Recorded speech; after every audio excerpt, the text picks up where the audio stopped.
What's up, folks?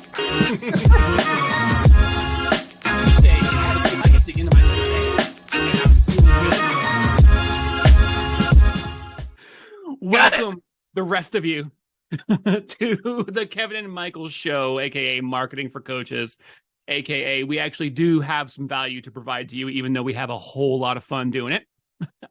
It is I, Kevin, and my good friend Michael.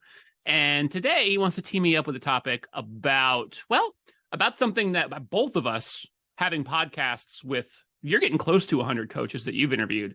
I'm getting close to 200.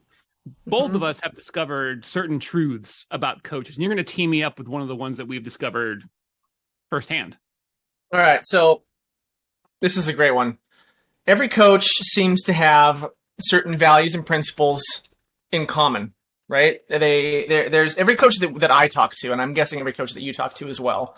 There are certain values and principles that they have in common, and those common principles and values tend to lead to uncommon results. Hence the title of the podcast, or the title of the show. Title of the show.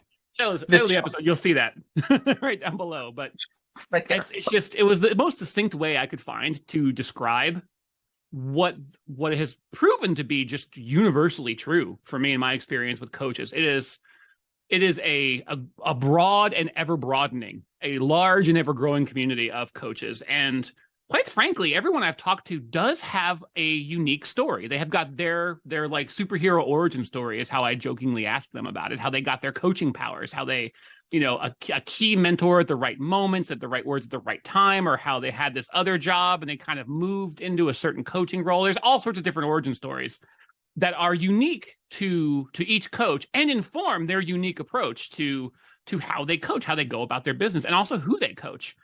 And at the same time, there's kept being and keeps being these common points that it seems to be true in my experience so far with pretty much every coach I talk to.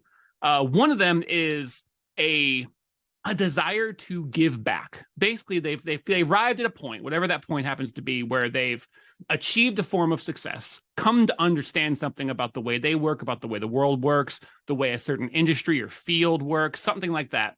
And with that realization came the certainty that they wanted to give that to others. They wanted to serve. They wanted to contribute to their community, however that's defined. And then they put their money where their mouth is. And they're like, I want to do this. I need to do this. They're passionate about it, but it's also guided by their principles and it's guided by their experiences. And they just go about doing that. And that's it's amazing how consistently that's foundationally true with coaches. They're just guided by and driven by service. Servant leadership is a way that a number of coaches will sometimes frame it. And a number of coaches specialize in like focusing their coaching on that kind of leadership because it's quite frankly, it's common amongst, like I keep saying it. It's every coach. I keep trying to qualify it because I want to leave the open, like the 1%, that the 0.01% that might not be, but every coach I've talked to, every single one without exception, has that one attribute, that desire to serve and to give back at the heart of their coaching and what they do. And there are others too, but what's been your experience with that? I'm sure you've been finding that to be true too. Yeah, I think I'm less shocked or surprised by this than you are. If you're going to play professional hockey, there are certain prerequisites. Ooh, you got to be able to skate. You got to be able to skate, right? You got to have a good standing high jump. You got to have silky mitts. Got to handle that puck, baby. For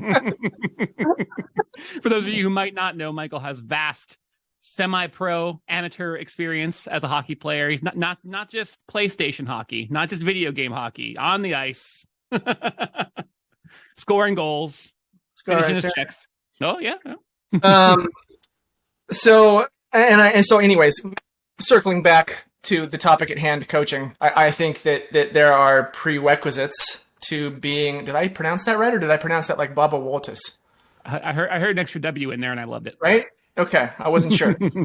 Prerequisites to doing this kind of work. And I think it tracks that a lot of the people that we talk to and that we interview on our podcasts I mean, it makes sense to me that they would have a lot of these similar, like, servant leadership kind of attitude and values, and so forth that naturally lead into that. So.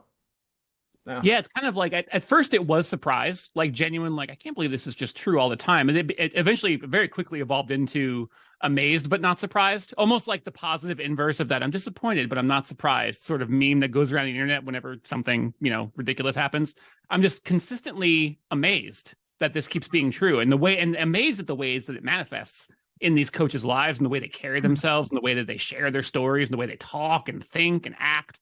But yeah, I'm not surprised anymore. Just like a little bit in awe every time, which I like being that, because I think it prompts me and primes me to want to call it out, just because it would be really easy for someone at a remove from the coaching community and the coaching industry, to think things that a lot of people have thought about coaches, where it's like, oh, it's just therapy, or oh, it's just it's just different kind of consulting, or it's like, what is a coach really going to do for me, or whatever. There's still a lot of that out there in the world, where even people who have been coached before, maybe just aren't sure about it, or they look down on the industry at large.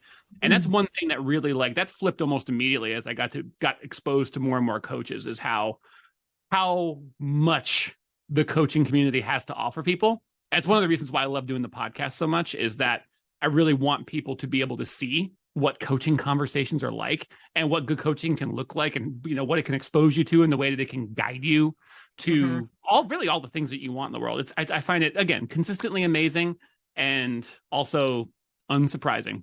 Yeah. It's lovely. It's lovely to be able to work with and for people like that. I mean, obviously you want to, as you move through the world, and almost every coach would agree, you want to be working with people who are good fits for you and who like share your values and want similar things for the world that you want, even as you might be working, in different ways to achieve those goals. And it really is it's just a delight to work with coaches. It really is. I sometimes joke. I say sometimes joke. As you know, I'm prone to beating jokes into the ground by, running them a few dozen times. So I'm going to go ahead and run it again. I like to joke. It's not even really a joke. It's just a fact. If I were to go into a lab and create the ideal podcast guest, there's somebody I'd want to talk to about their life, their story, their journey, and not just about them, but how it connects to me and how it connects to my audience, I would create someone who looked very much like a coach. The intelligence, the emotional awareness, the ability to convert their experiences into stories, not just stories that express their own perspective, but that connect with the perspective of others. Lots of openings, lots of vulnerability. It's just, again, a consistent delight on the podcast side, a consistent delight on the marketing side. I love helping. I mean, I know we, because we've talked about this ad nauseum, online and off, about how much we love working with coaches to grow their businesses and to really amplify their voices, because we love what they have to say. We want more people to hear what they have to say and be exposed to them. So it's just, a consistent delight. And I don't mind saying it.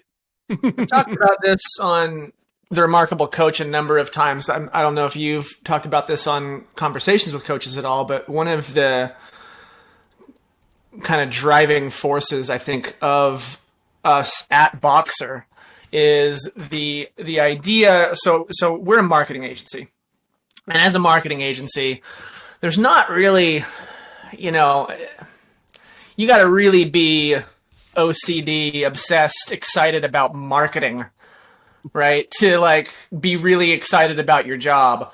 What's great about Boxer, I think, is we get that second and third order effect of what we do, right? We help the helpers is kind of what we say internally.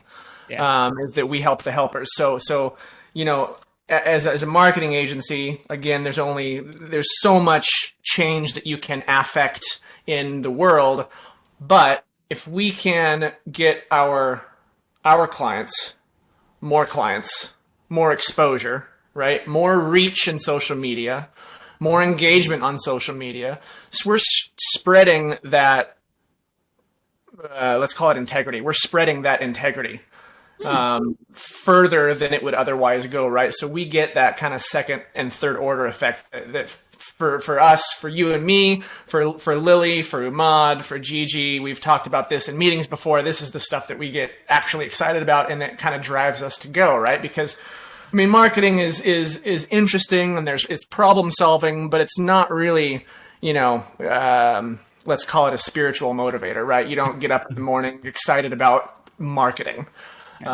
It's the stuff that marketing serves that is exciting. So I like what we do. I love who we do it for. Right. And I genuinely, and to be fair, there are some mornings where I get up and there's like a thing I get to write or a podcast I get to record or some like data attribution solution I get to like noodle on. And sometimes I'm genuinely excited to do that. But yeah, I really do like what we do, and I love who we get to do it for. It's the problem solving that is fun and interesting. But again, it's not a thing that's necessarily going to be like spiritually motivating, right? It's not going to get you up in the morning and get you excited about life. And any marketing agency that tells you otherwise is selling you something. I promise. Yeah. And it's not that we don't like what we do. It's just that we're being real about it. And we love what we do it for. So spread the integrity, which is two words I hadn't quite put together before, but I like it. And so I think we're going to leave you there. Try to keep it short and sweet. But as you well know, we like to talk. We like to talk to each other. We like to talk to you. And we're going to do this again real soon. So until then,